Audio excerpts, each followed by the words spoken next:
You've all heard Benny King's Stand By Me, and in this beginner guitar tutorial you're going to learn a super simple version of it.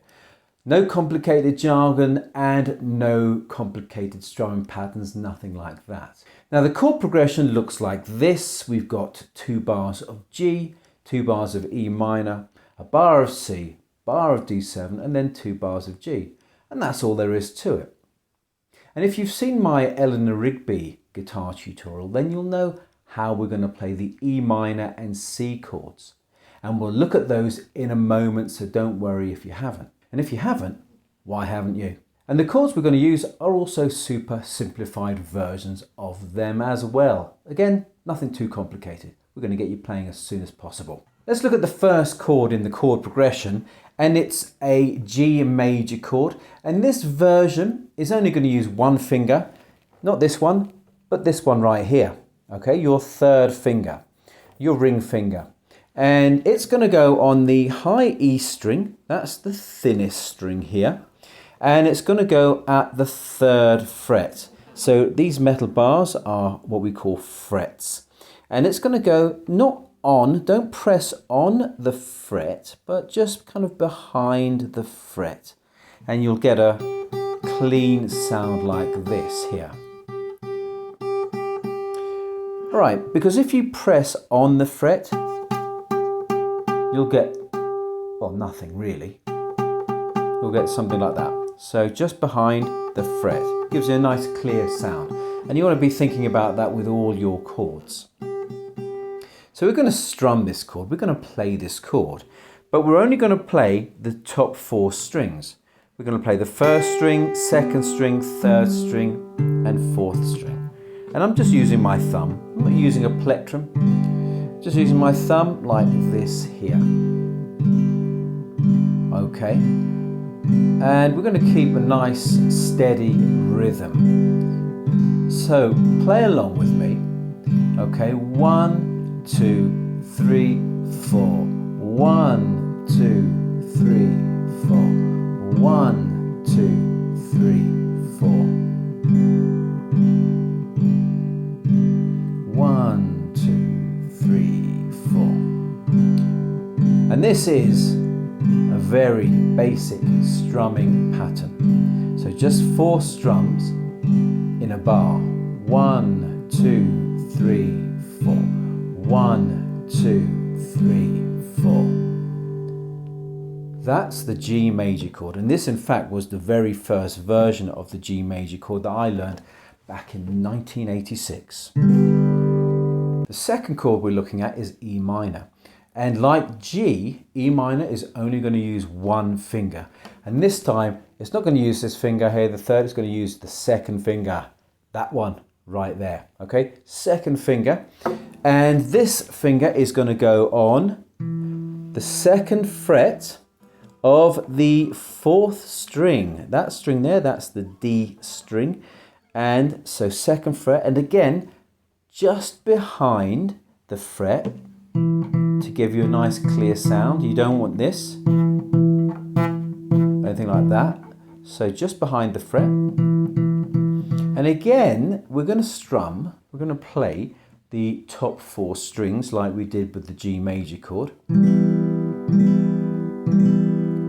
So just like so. 2, 3, 4.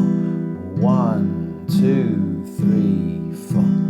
1, 2, 3, 4. It's a pretty gentle, it's a very steady, and it's a very solid rhythm. Like so. Now let's try switching or transitioning between the G major chord and the E minor chord. All right, so it's going to be our first challenge for the day. So just like this, 1, 2, 3, 4. 1, 2, 3. Now we'll change to E minor. 2, 3, 4. 1, 2, 3. G. 1, 2, 3, 4. 1, 2, 3, 4. 1, 2, 3, 4. 1, 2, 3, before, and immediately you're making a nice bit of music.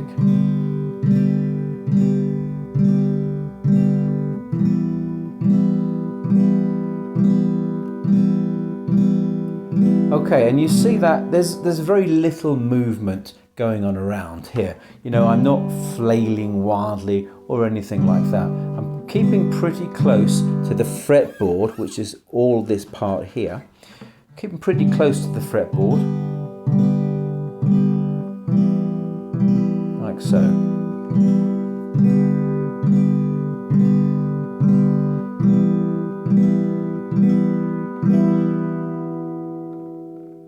And we can start singing the song now, okay? Because that's really what we want to do. We want to be able to not only just play the chords, but also start singing. So with these first two chords, G and E minor, we can sing a little bit of the song. 1, 2, 3. When the night has come and the land is dark, and but when we get to the moon, that's when we're going to need another chord. And the next chord we're going to need is a C. So we are on this E minor chord here. And now we don't need to remove this finger. We don't need to take this finger off because we're going to add one more finger now.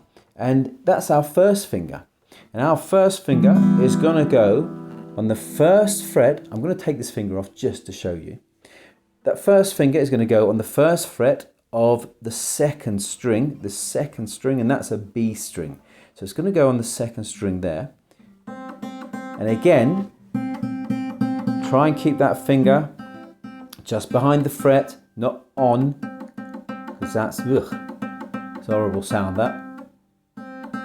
There you go. So just behind. And the same with the second finger, which is already there. So you get this. And once again, we're only playing the top 4 strings. Just like that. So, as you can see, we're going from G major to E minor, then to C, and you can hear a slight change in the sound of the chord.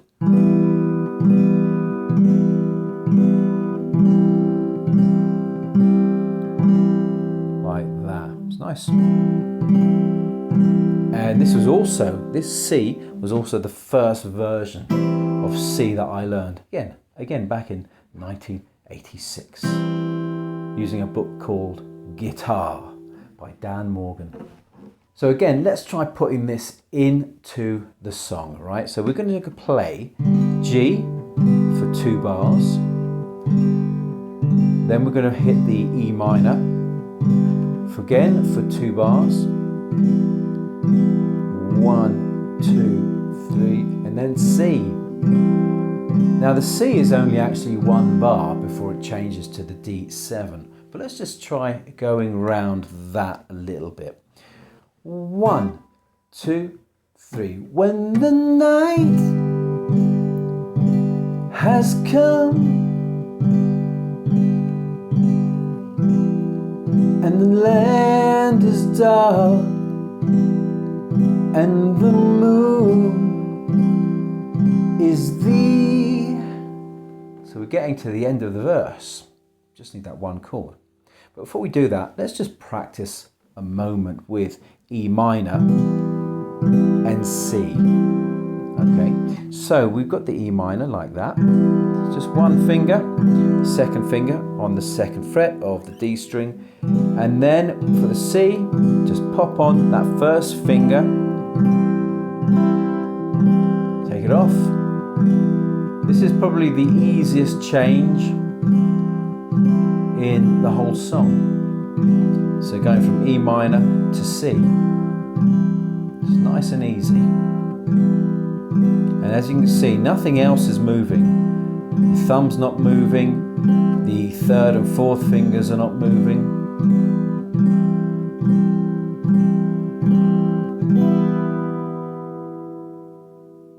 So let's have another little sing, shall we? 1, 2, 3. When the night has come and the land is dark and the moon is thee. So again, we have to stop there because we now need to work on the final chord. And as a little tip, a great way to practice songs is just to practice short sections of them. So for example, we've been kind of practicing the first two chords. We practice a little bit of G to E minor. Now we're practicing G, E minor and C. So sometimes a nice way to get used to the chord changes is only by practicing small sections. Rather than trying to do the whole chord progression in one go, try little parts of it. 2 bars, 3 bars, 4 bars. You know, keep it nice and simple, and that way you'll hear the chord changes and how they should sound.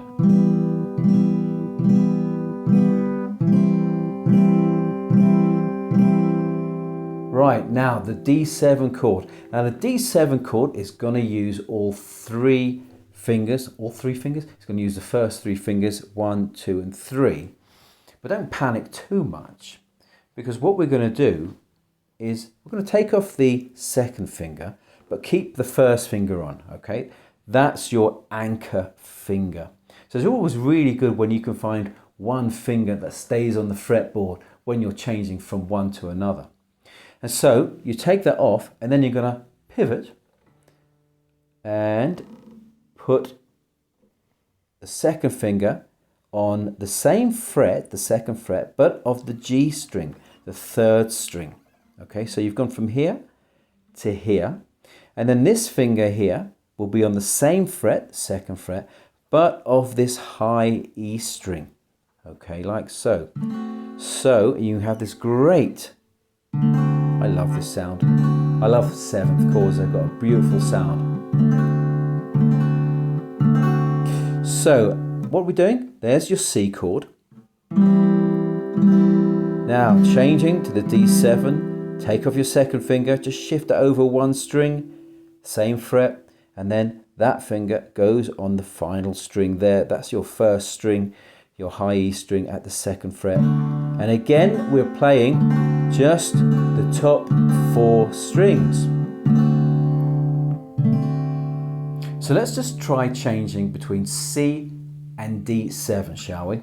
So there's your C chord. 2, 3, 4, D7, 2, 3, 4. And if again, you'll see that my fingers are not going all over the place. You know, there's very little movement, or as little movement as I can make. And what helps is having that anchor finger. Having a finger that stays on the fretboard helps you stay close. So C chord. So let's play 2 bars of C, 2 bars of D7, and go around it a couple of times. 1, 2, 3, 4. 1, 2, 3, 4. 1, 2, 3. D7. 1, 2, 3, 4. 1, 2, 3. C. 2, 3, 4. 2, 3, 4. 2, 3, 4. 2, 3, 4.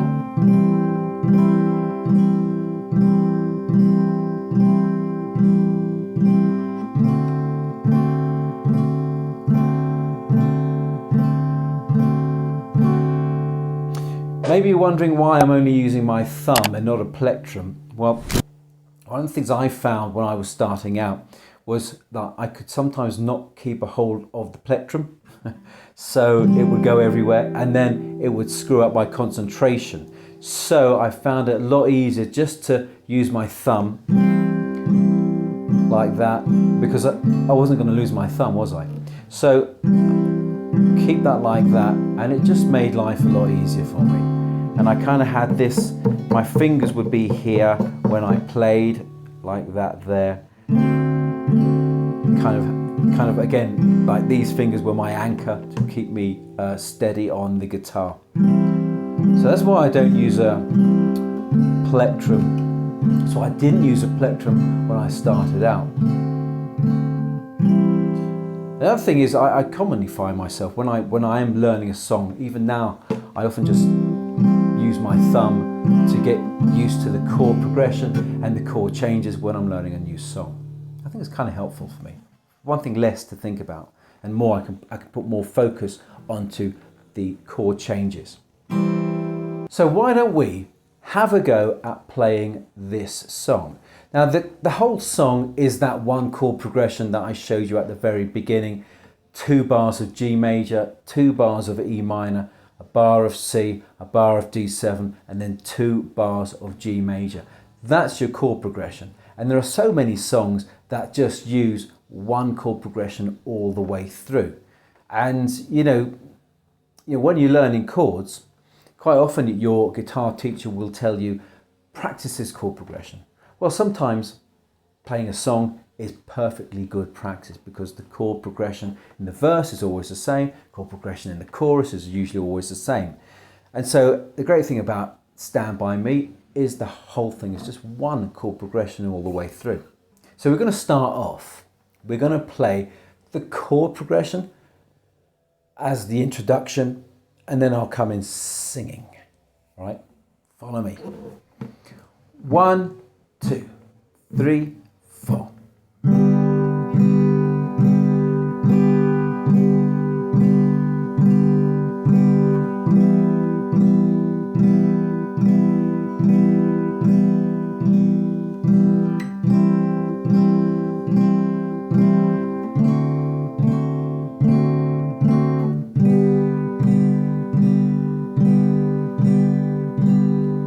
When the night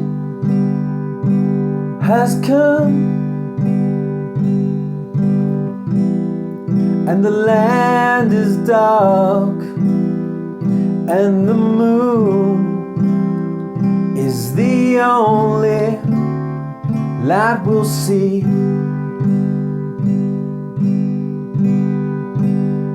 no, I won't be afraid.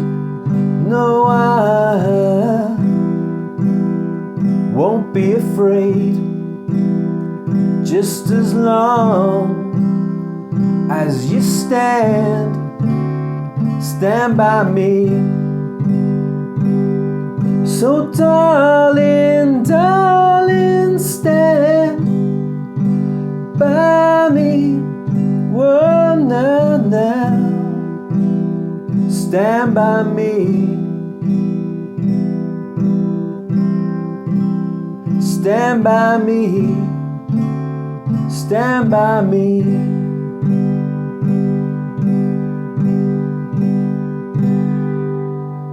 And then it goes into verse 2, and round we go. If you want a copy of the chords, the chord progression, and the lyrics, email me. And you'll find that down below, just in the description box, which is just past the like and subscribe button. Cheers. Now here's the thing, if you really want to get good at songs and achieve your goals, whether it's just playing a song, jamming with friends, or just reaching the next level, then you should consider taking private lessons with me on Till. Now watching YouTube is great and I love it too, but lessons with a real person are really going to give you the feedback and structure you need to make progress and to make it fast. Now the good news is I've just started teaching video chat guitar lessons on Till, so you can learn directly with me no matter where in the world you live.